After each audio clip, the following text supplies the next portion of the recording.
Right now, in rail yards across the country, thousands of locomotives are sitting completely still. No cargo, no crew, no destination, and every single one of them is running. Not idling for a minute while someone grabs a coffee. Running. For days. Sometimes for weeks. Burning diesel fuel, 24 hours a day, going absolutely nowhere. A single idling locomotive can burn through 3 to 5 gallons of diesel every hour it sits there doing nothing. Multiply that across a fleet of thousands, parked in yards from Nebraska to California, and you're looking at railroads burning through hundreds of millions of dollars a year just keeping engines on that aren't moving a single freight car. So why don't they just turn them off? The answer isn't laziness. It isn't waste for the sake of waste. It's because turning off a locomotive can be one of the most expensive mistakes a railroad can make. And in the coldest parts of the country, it can destroy a multi-million-dollar engine in a single night. Here's what almost nobody outside the industry understands about how these machines actually work.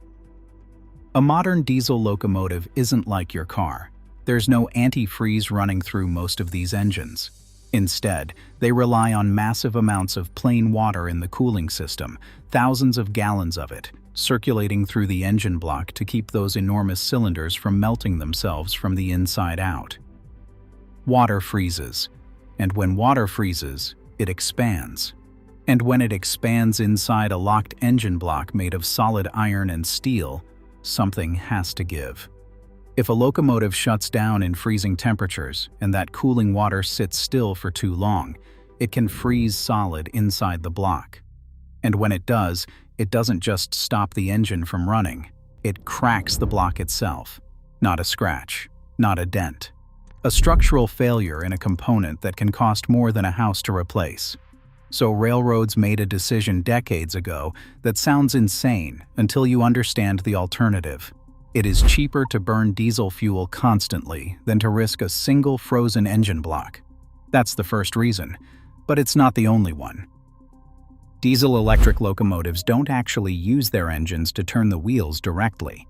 The diesel engine spins a massive generator, which produces electricity, which then powers electric traction motors at each axle. It's essentially a power plant on wheels. And like any power plant, restarting the whole system from a cold stop is brutal on the equipment. The turbochargers, the injectors, the electrical systems, all of it is engineered to run continuously, not to be switched on and off like a household appliance. Every startup cycle adds wear. Every shutdown risks a component that won't restart cleanly. Multiply one engine's wear and tear risk across an entire fleet, and you start to see why railroads treat "never shut it off" as company policy rather than an oversight. But here's where it gets even more expensive. In the late 1990s and early 2000s, several major freight railroads tried to solve this exact problem. They knew the fuel costs were staggering. They knew regulators were starting to crack down on idling emissions.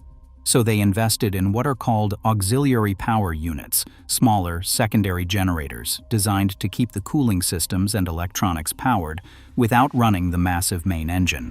On paper, it worked. In practice, it created a new problem. These auxiliary systems added mechanical complexity to machines that already had razor-thin maintenance margins. Some railroads found the APU systems themselves failed more often than the fuel savings justified. Others discovered that in the coldest regions, places like North Dakota or the mountain passes of Wyoming, even the auxiliary systems couldn't keep the water warm enough during multi-day extreme cold snaps. So many railroads quietly went back to the old method. Just leave it running. There's a story that circulates in the industry about a yard in the upper Midwest during a brutal cold snap. A locomotive was mistakenly shut down overnight. A maintenance miscommunication, nothing malicious. By morning, the cooling system had frozen. The engine block had cracked. A machine worth well over $1 million was rendered inoperable, not from a crash, not from an accident on the tracks, but from a single night of silence. That's the reality every dispatcher and yardmaster in cold weather territory lives with. A parked locomotive isn't resting. It's vulnerable. And the moment it goes quiet is the moment the clock starts ticking on catastrophic failure. This is also why you'll sometimes see locomotives running completely alone, disconnected from any train, sitting on a sidetrack for days at a time. They're not malfunctioning. They're not forgotten.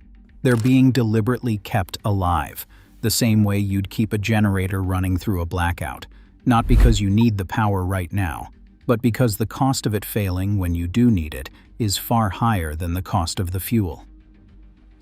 Some newer locomotive designs have started to change this.